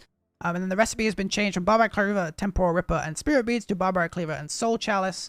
So let me just check Soul Chalice quick. I don't know what this means for Absolution. I feel like there's some missing context here because I'm pretty sure... Well, what is this? Let me just scroll back up to where Soul Chalice was, and let me just reread what this effect does, because I think it does change. It just says gain 2.5% of your maximum mana as additional physical power. If this is all it is, then I'm not sure Mind Razor is going to be that good. Might still be okay, but and it does still have that AoE effect, I think. So it is kind of synergizing with itself. It's a little interesting because obviously Mind Razor's effect does work on abilities. It's not just basic attacks. The AoE cleave is on abilities as well, so maybe it could be interesting. I think it's worth testing around, probably as a first item on something like Feng Mao or Kalari, especially in the jungle. Obviously having that cleave as well is really nice for your jungle clear. So again, I think kind of like Infernum, this is like an item where it's either going to be good or it's not. For some characters it might end up working really well, for other characters it might end up not working. And yeah, I think it's just going to come down to like, is it going to be good on Feng Mao Kalari? If it is, they'll build it. If it's not, if it doesn't feel good and Malady still feels better, then they'll just go for Malady. It is what it is. But yeah, I think definitely an interesting item. And yeah, I think characters like Feng could probably use it pretty well, but we'll just see if it's good enough from a stat perspective. An interesting point now is that Infernum does have that mana, so it could definitely be a build. Maybe Mind Razor Infernum is like an angle you could go for if you are going to go for this mana kind of stacking build. But I think it's just kind of one of those things. Like, yeah, I think it's literally in the Infernum grab bag for me of like, is this item good? I don't know. Maybe. You have to just play it and see how it works, you know? I think it's just a test it. Does it feel good? It will be played. If it doesn't feel good, it has to get changed. And probably buffed, you know? It's hard to predict from just reading the numbers without having much hands-on time with the game in its new state. So Oathkeeper, with haste being out of Spell Slasher, we're altering the build path of Oathkeeper to prevent losing haste on completion. So instead of having the chromatic wand in it, it actually has Scepter. Honestly, I think this is kind of a nerf. Nah, it's probably a buff, because this is 1400 and you get 20 haste, and this is 1750 right now. So yeah, it's probably a buff overall. I definitely have an issue with it. Pretty nice change to Oathkeeper. I think Spell Slasher in general was just a much nicer item, but I don't know who's building this outside of Shinbi, and maybe it's weird on Shinbi now because she's probably not going to go Megacosm. I think Shinbi is... I don't know what to think about that anymore because, again, like there's so many characters that Megacosm is just part of their build and it's part of their identity. So it's definitely strange to see how it is overall. It's definitely strange in the game Oathkeeper. Yeah, I don't really know what to think about Shinbi's builds, because Shinbi's the only character I was consistently building this on, and maybe Countess as well. But again, it's like abusing like that Megacosm Oathkeeper stat line combo, you know, with all these broken effects was super strong. But now that's not really a build path you're likely to go for anymore. So I don't really know where Oathkeeper fits in the game, because I think outside of that context, you don't really see it almost anywhere. Almost no one's building Oathkeeper, right? Like, maybe Crunch is doing it because it's in the recommended. Shout out to Ray for like trolling the game for like 6 months on that one, but yeah. Overall, I'm not really sure where this will fit. I think this build path is probably a buff just because of the Spell Slasher buff for this patch. Means that getting these 2 items is like overall maybe better stats, but even then I'm not really sure because you're losing the AP. But yeah, so we'll see. Painweaver, a new option for assassins to pick up. This should complement burst play patterns where assassins dump their kits before escaping with high movement speed or chasing down and finishing off their target. So the physical penetration is getting lowered by 2. It's actually a pretty big change. It doesn't look like much, but it's actually really important in the context of physical pen. Spell Slasher has been removed, so it's no longer a Spell Slasher item. That's now augmentation, like we talked about before. I don't know if this had to happen necessarily. I think having a assassin Spell Slasher item is also pretty nice, but I think having an augmentation one is the augmentation version is a bit more applicable, right? Anybody can build augmentation, whereas only assassins could build Painweaver before, realistically. The stats were too weird for something like Crunch to really get value out of. But now it has a new passive called Splice. I think it's lost the Spell Slasher passive as well. It's just not mentioned here. But yeah, casting ability will grant you 4 physical pen and then 4% boost speed for 4 seconds, stacking up just 4 times. This is actually a crazy passive, man. Especially on something like Kalari. 16 pen is a nuts amount. This is like essentially like an item and a half in terms of physical penetration power. So on something like Kalari, this item's actually going to be crazy because the main reason is like you're stacking up all of the damage and then like you get Deathmark proc as well, right? And then you have way more physical pen. Let me just double check the Kalari Deathmark as a true damage. I have some weird thing in my brain where it might be true damage, but I'm pretty sure it's physical damage. But yeah, essentially the mark detonates. Okay, the mark detonates and it does do true damage. So it actually doesn't matter for the Deathmark explosion, but essentially, yeah, you're still getting 16 flat pen and 16% boost speed. It's going to be a super insane passive. I think Painweaver is probably going to be a go-to buy on basically every assassin. I think honestly it's really interesting to think about Feng Mao. We've all thought about Feng Mao for a while. It's kind of this character that's almost there, but he just doesn't really have the items. He doesn't really have the stats. But I wonder if all these like crazy new assassin options, if Feng Mao will be kind of nuts in this patch. Maybe like a Mindraiser Infernum Painweaver. Feng Mao's gonna be slapping everyone or something. I don't know. But either way, yeah, I think this effect is super strong. I think 26 physical pen on one item is probably just too much for an assassin to give up. So I think Painweaver is going to be a core item for basically every flat pen assassin. It's going to be pretty crazy to deal with for sure. And then 16% boost speed is also just nuts. You know, how do you get away from a Kalari who's just running at freaking 50 bajillion move speed in combination with her E as well, you know? It's going to be pretty crazy. Raymond is become too strong for an early buy recently, so decreasing its overall potency and stretching out that healing time so tanks don't feel too unkillable in ahead. Definitely an issue if you're playing like mages into Sevarog, dare I say, without Megacosm. Good luck, man. But yeah, the base health regeneration is getting decreased by 25%. The regenerator passive healing from damage taken is being decreased by 3% as well. So you're getting less healing on the damage you just taken, and the duration of time it takes to heal is also getting increased. So yeah, overall, a pretty big nerf to Raymond in general. But, yeah, I don't know, hard to say. One thing about this, by the way, is that it's abilities only. So yeah, you will have to be something like Feng Mao or Kalari to really get value out of this effect. But I do think it's really strong on them. Sorry for that jump back. But yeah, Raymond, definitely too strong right now. I think understandable change in general. And yeah, this is going to be the biggest part. I think Regenerator is a really strong passive. Coincidentally has the same name as one of the most broken abilities in Pokemon history. If any competitive battlers out there, you'll also be you'll be familiar with things called Regenerator ruining the game. But yeah, this is definitely a nerf. I think it's good. I think Raymond was just too strong stat-wise with the effect as well. I think it will still probably be fine.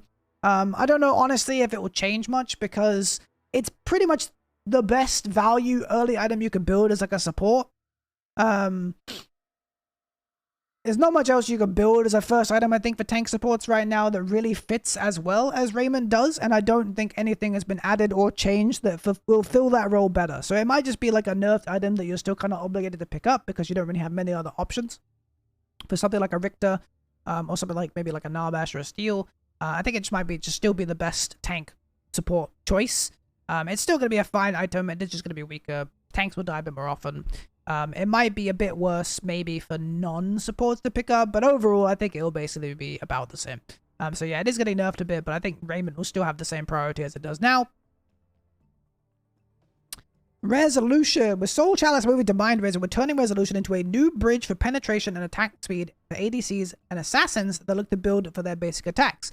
The Resolution now has 45 physical power, 20 attack speed, 8 flat pen, 200 mana, and it has a new effect called Dark Steel, where basic attack steal plus 6% maximum mana, bonus physical damage on hit over 5 seconds. Additional applications refresh the duration. So this is actually an interesting effect, given that it lost Soul Chalice, but you know. And then basic attacks restore 3% missing mana on hit. And it now builds from Rapid Rapier, Spirit Beads, and Hone Klee. Chris, I don't know how you say this item, dude. Any knows? Any geniuses? But yeah, this is an interesting item. I think it kind of will work as a bridge, like they say, for penetration attack speed. I think it'll probably be something like, maybe you'll do like a Malady into Resolution into on-hit build, maybe. Like Malady, Resolution, Breach, and then more on-hit items could be an angle that some AD carries could take. Because it will also keep your mana up during, kind of like, if you do want to spam abilities or something like Drongo. So yeah, if you want to go for like a flat penetration slash on-hit build, this is kind of the bridge between like an initial flat pen item, something like Malady to kind of get you going, into a Resolution, into a Breach to get that like anti-armor effect, and then you kind of build like, yeah, more on-hits from there, like Sky Splitter, Stormbreaker, Kingsbane, something like this.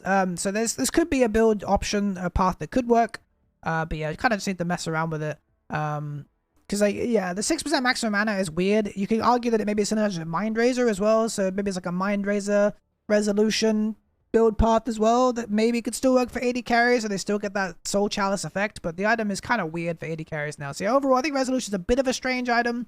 I don't even know who it's for, because yeah, I think it's just like the stats that you get, building around it seems very odd. But yeah, we'll see if that kind of build maybe works. But you do like a flat pen item into Resolution, into Breach, and then from there, you kind of go into more on-hit items or something like that. It could be a build path that works. Hard to kind of say without messing around with it in-game. Sky Splitter. Sky Splitter's lost its sustain and critical strike chance. Everybody liked that. Moving it into a dedicated anti-HP item for basic attack-oriented heroes. This will now feel much more specialized due to its lack of versatility and lack of sustain. So the cost is getting decreased to 2800, which is pretty nice. It's getting plus 5 power, plus 5% attack speed. It's losing the crit, and it's losing the lifesteal. The Rend passive damage decreased from 5% of the target's current health to 3% of the target's current health. It's losing the Rend passive healing. But it has a new passive called Carve, which is every 4 successful basic attack against the same target deals 5% of their maximum health as bonus true damage. And then the recipe is getting reworked to Ironwood Warbow plus Composite Bow, and then straight into the 2800 overall build. So yeah, Sky Splitter is really interesting. It's definitely taking on more of an identity where it's kind of becoming, you know, everyone's like, you know, you build it on Kai because he like abuses the passive, right? But now you will actually build it on Kai because he abuses the passive, and you're not just building it and it feels like a meme because it has crit and whatever. This is now going to, I think, be more of a... It will work in on-hit AD carry builds for sure, especially because it's not mitigated, I think, between melee and ranged. So it would definitely be a solid choice for on-hit builds, but it's going to also be a solid niche choice for heroes like Grux, heroes like Kai. They can now build this a lot more... I guess they can sleep better at night when they build this item because they're not just like wasting a bunch of stats on like weird crit stuff. Instead, it's like actually it does fit more of a bruiser item, especially because it does max health. Obviously, max health is really high in off lane and stuff like this, so you get a lot more value out of this than you would hitting like an AD carry. And the cost being a bit cheaper as well makes it a lot more accessible for those kind of characters. So I think it is going to fit that niche a lot better as like a tech option on Kai, a tech option on Grux, without kind of being this weird ADC item that they're building. It's now just an item that they can build. So I think that's a much healthier identity for it. That makes it a lot less weird.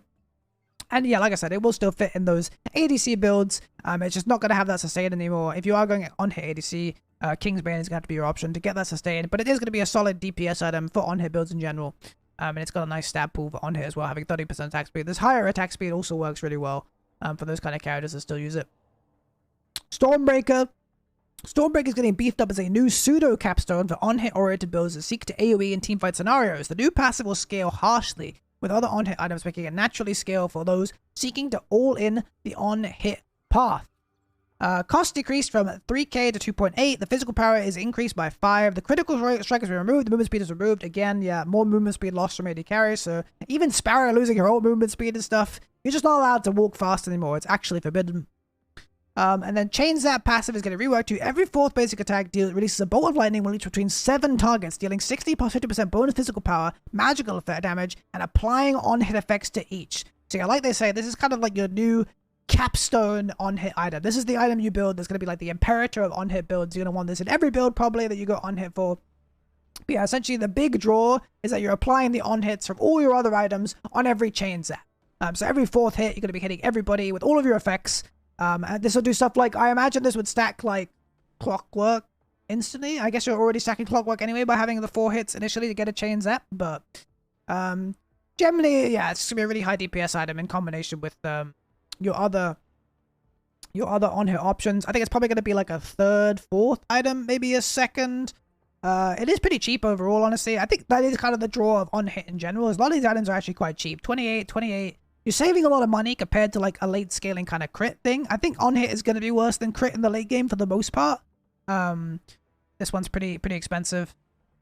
But I think overall, like, yeah, on-hit's going to come online faster and have a really solid mid / early late game, but then crit is just going to dominate in the mega late game. And I think that's fine because it lets you kind of adapt to the game pace. Do you want to kind of like accelerate the game and try and close it out in the mid game, or do you want to go for that late game scaling and you know, look for that kind of super late team fight where you just kind of tap everybody with crits? I think it's just great that ADCs have more options now and they're not forced to go into these crit paths every game. Yeah, my voice is starting to go, I think. We're reaching the end. It's fine, surely. Clueless. Tainted Rounds remains the most dedicated blight item. Remains the dedicated blight item for ADCs, but we're granting it a bit of critical strike scaling, so it's more open to this build path rather than being too potent for on-hit ADCs relatively. So yeah, Tainted Rounds is keeping the crit chance, so this is a crit item. It's losing a bit of attack speed, getting a bit of physical power, and Wicked Strikes now has 30% critical strike chance scaling on the magic damage on hit. So while this is a nice on-hit item, you maybe won't look for it as an on-hit choice because you won't be taking advantage of this critical strike scaling. This is more of an option for if you are a crit ADC and you do want that anti-heal. But honestly, I don't think Tainted Blade would even be that bad for an on-hit build. I think that is still a totally fine option. Yeah, because Tainted Blade is damaging an enemy target affected with Blight with an ability deals additional 20 physical damage. So it is ability focused, but you do get the 10% mark from it. So maybe Tainted Blade is kind of a solid option for on-hit builds if they do an anti-heal. But yeah, maybe you are forced to tech into this anyway for an on-hit choice unless I'm missing another item that I haven't got to yet. This might still be the option. You have to build it on a hit ADC. I mean, it does have an on-hit effect. It's not doing nothing. For an on-hit build, it's just, it feels a bit bad now to build crit when you have so many other games that, or so many other items, sorry, that don't have crit and are giving you more value in your on-hit build, right? So it's going to feel bad to pick it up, but it maybe is still an option you have to tech into if you do need to get that anti-heal. Terminus. Terminus has adopted part of the old Kingsbane to help distribute its power and making it a dedicated sustain option for crit-based build. So this is now your crit. Life's your option, the only one that exists. So it's 25% crit strike scaling. It got increased scaling on the Anon shield effect. This is the shield that you get whenever you hit something. The overheal essentially. And then a build path has changed from Crimson Edge Crossbow to Claymore Crimson Edge. And then it has a new passive called Endless, where whenever you get a takedown, you instantly get a full shield of Terminus. So that's really nice. Yeah, it does kind of consume that old Kingsbane effect where it helps you snowball through a fight. As you see, if you are getting those takedowns, you know, you jump in with the pacifier, you get a kill, get the full shield, helps you sustain up your health, jump in, get another kill. It's going to be really cool for those flashy ADC moments. But yeah, like I said, a big part of this is shifting this weird thing where Terminus and Kingsbane both exist and they're kind of the same item, but like one of them is probably better, but like which, I felt like it was really misleading with the two of them existing in like together in the same space, but now they're very dedicated. Kingsbane is your on-hit vamp item, your on-hit sustain item, and Terminus is that your crit sustain item. So they both have these unique niches, which, yeah, like I said, I think is a big focus of this patch, is changing every item to have a unique niche and be its own way, right? Like, not be, you know, not fighting multiple items for the same spot where it doesn't make sense. Like Lightning Hawk and Stormbreaker, even, for example, they were kind of fighting for the same spot. They had very similar stats, very similar effects. Like, which was better? I guess just one of them is better. You build it every game. Most people want Lightning Hawk. Now it's like Lightning Hawk is your crit opener. Stormbreaker is your on-hit capstone, right? I think it's just a really good, really solid move by Omega in general to kind of like solidify item identities across the board. and make them a lot more obvious in their where they fit in a build and how they fit in the game in general. Perforator is getting reworked. After losing its physical penetration, the Perforator has now become a dedicated haste item for assassins that look to take down high health targets. So yeah, I think Perforator has lost Desolate, so it no longer has that 35% pen. It's now 55 power, 25 haste, which is a lot, and abilities now deal 0 to 40% based on 0 to 1600 maximum health difference. Bonus physical damage against enemy heroes with greater maximum health than you. So this is kind of the same effect it has now, I think, but the stats have just been increased. Let me pull up the current one, just so I can get a feel for how much better this is overall. I think especially the haste has gone up by quite a lot. Yeah, so plus 15 haste, plus 5 power, plus 300 gold. But yeah, no longer has the Desolate passive, but this is the same effect that it had before. Basically just a much nicer stat line if you're against a lot of bulky boys. You know, you got Severog with 10k HP staring you down. You can grab Perforator and get a lot more damage in that regard. But yeah, it's a lot more solidified with how, you know, it's not like your Desolate passive. Like I said, it's the same thing, right? They're just making it more focused on what it does. It does this one thing. If you want to do this thing, you build this item, and it has a much nicer stat line, especially 25 haste. Plus 15 haste is a crazy amount. 25 haste on one item is super, super effective in slot. So yeah, definitely might see Perforator picked up a lot more often. I basically never saw it except for one guy on Kalari who rushes it every game. And even then, I think it was kind of trolling. But yeah, I think overall, definitely an interesting item. Could even see it on characters. Yeah, I think Kalari, Fang are the obvious choices. But maybe even characters like Rev or ADCs in general, you know. Drongo maybe could use this effect because obviously they're low. You want to build it on low max health targets. Characters where you're not building HP against high max health targets, right? So ADCs are like the go-to for that. So maybe Drongo could use this really well, or Revenant as well, outside of just the base assassins in general. Time Warp. It was difficult to see Time Warp's visual value as it overall felt a little lackluster. We're increasing the CDD reduction to lead to more consistent value that players can more easily read. So Chime now triggers every 8 seconds instead of every 5 seconds, but it triggers for 1 second instead of 0.5. I think this is actually overall, it's a nerf, right? It's a nerf after the, I guess it's a buff until a point. So 8, you'd have 1, 16, you'd have 2, 24, you'd have 3, whereas in 35, you'd have 3.5 before. So I guess from 35 seconds, it's a nerf. But before that, it's a buff. Yeah, so I guess it's probably a buff most of the time when it's relevant. I mean, it's hard to say, right? Yeah, I guess it's overall a buff, but like it's weird. I don't know if it's gonna be like that much of a change overall. I think it's just making it more readable in general. Where you can now see the effect, right? It's just now more obvious when it's minus 1 second rather than minus 0.5 every 5. It's just going to be more clear, which I guess is the overall change. Yeah, I guess probably overall it's a buff for most abilities in general. But I don't know if it's so dramatically a buff that it will make this item built. I think this item should have been built anyway because it has like some of the most insane stats in the game. But yeah, I guess if people were still sleeping on Time Warp for some reason, even though it has like completely crazy numbers, they won't be now, and it's probably a bit more accessible because, you know, maybe we don't want to build Megacosm anymore because who wants to build Megacosm, dude? Doesn't even one-shot every tank instantly anymore, dude. Bedge. So yeah, we'll definitely probably see more Time Warp in general with this change because people will be it'll be a bit more obvious to people that it's getting value, but I think the item was already super solid. Super high stats. It's got like 130 power in it, man. It's like completely crazy in slot. So we'll see if it gets picked up a little more often as a result. But yeah, probably a buff for most of the situation. Most situations.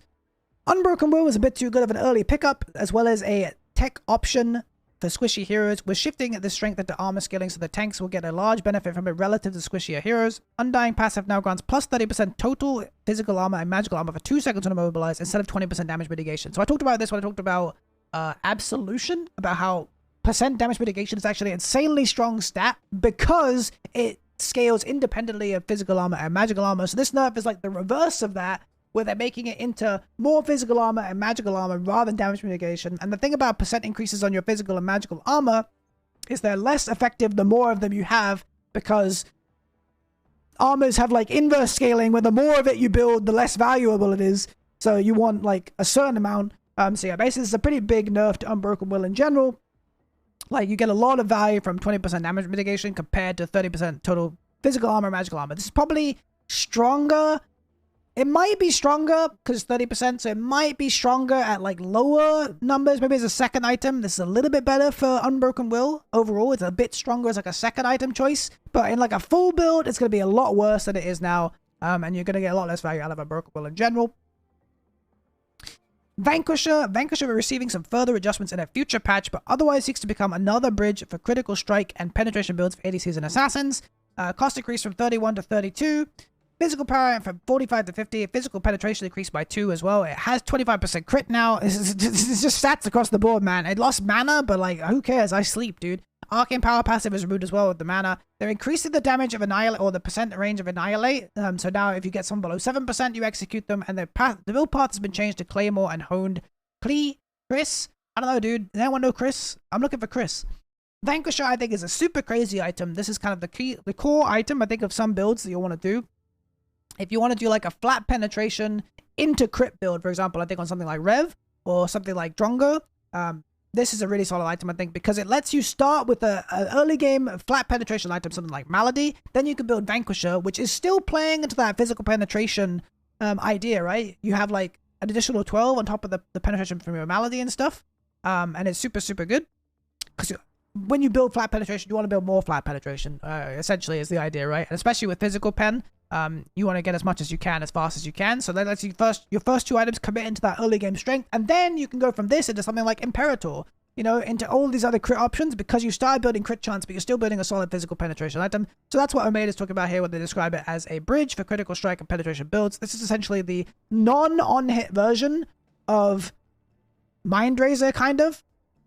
So yeah, you could do something like, this is one of the builds I would definitely recommend looking at, is something like Malady, Vanquisher, Imperator, and then I think it's Demolisher, right, is like the crit version of percent pen. But something like this build should be really, really effective. And it's definitely something I'd recommend giving a try. Because you get like that 75% crit, and then you can build like another crit item to get 100, and then you can probably sell Malady and look for something else. But yeah, I think this is a really, really cool item, really cool bridge. And yeah, works as that kind of like, yeah, that shift between a flat pen. So it lets you play characters like Drongo and Revenant as like way more early game damage dealers by building something like a Malady.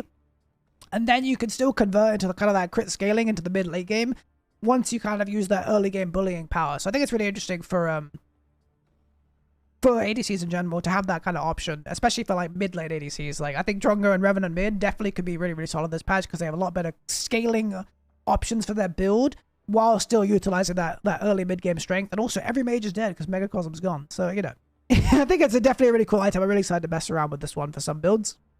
And then Viper. Like the Vanquisher, Viper also getting a few more adjustments next patch with some attack speed trickled in. But now though, we're increasing the critical strike chance for now to match the current convention. Wait, did they say that Vanquisher is getting more changes? Oh yeah, it's getting further adjustments in a future patch. Physical power decreased from 50 to 40. Critical strike increased. It's getting a little bit less ability haste, but now it has 20% attack speed. So it kind of synergizes with that kind of like you want to hit a lot and kind of build up that Desolate passive. Not Desolate, it's called... I have to look it up. I'm sorry. I know you're all disappointed in me right now. It's called Corrode. So you can get that Corrode a little bit more effectively because you've got that attack speed here. That'll help you build up those stacks a little bit faster. And then obviously it's got that critical strikes, do more damage at max Corrode. So you want to be maxing that out as soon as possible. But still, yeah, the best utilizers of this item in general, I think, are heroes that have like really, really quick application effects like Revenant's Q. Maybe like Drongo's Kit, especially because he's got damage on that gas grenade now. It's another application of that Corrode. So yeah, definitely could be an option in that regard. For those kind of characters, yeah, I think this item is interesting, but I'm still not sure if it'll be that good. Kind of in the same way it is now, where yeah, it's super situational. You have to be able to get the Corrode stacked up really quickly with something like Revenant for it to actually feel like a good item. But having attack speed on it will make it a little bit more solid, I'd say. Like maybe you could build it in conjunction with something like Vanquisher on characters like, you know, Drongo and stuff like that as an option, rather than just being like a Rev only item.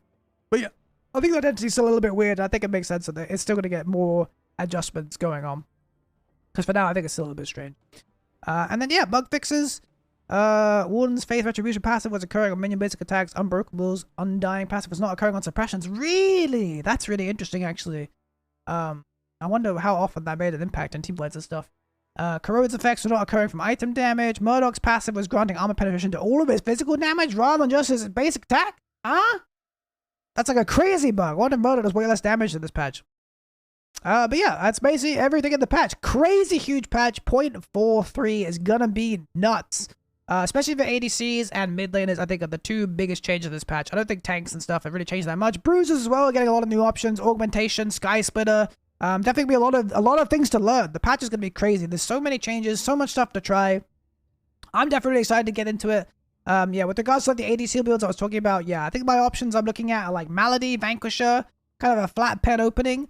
And then you got your on-hit build. That's pretty clear, you know, the way you can build around that one. And then you got you know, just your classic crit, Lightning Hawk, Dust Devil, Imperator. I think ADC looks really fun this patch, just having a lot of different options. I wonder how flexible they will be. You gotta imagine, like, you know, certain characters, like Murdoch's gonna be better as a crit AD carry, right? But could you maybe be like, okay, this game, I'm playing Murdoch, but I need to win the early game, I'm gonna play flat pen Murdoch. It might not be his best build, but it's an option.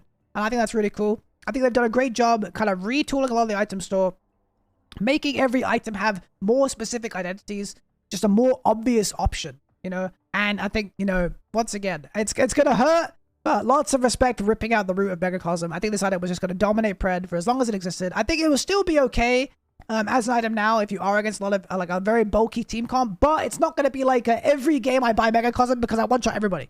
You know, it's going to be very, very specific now as a niche choice against like a more tankier team comp. And it won't be so abused, but we're going to have to deal with the pains. Mid laners, be strong this patch. You know, Gadget, Faye, they're going to hurt. Gideon, it's going to hurt. But if it's not working out for them, I'm sure they'll get buffs in the next patch overall. But yeah, hope you guys enjoyed this patch review. It was a long one. This is a huge patch. Lots of stuff to try out. Go ahead and tell me in the comments what you're most excited to give a go with. I think there's so many cool new builds and new ideas that, you know, you can mess with. And yeah, if you enjoyed me going through this run through, you can check out my stream, twitch.tv/Jaeben_. I've had chat here the whole time, you know, giving me the hookups with the secret tech that I wasn't thinking about when I was reading these items. So you could be here catching them live. But yeah, once again, thank you guys for hanging out. Hope you enjoyed the patch review, and I'll see you in the next one. Peace!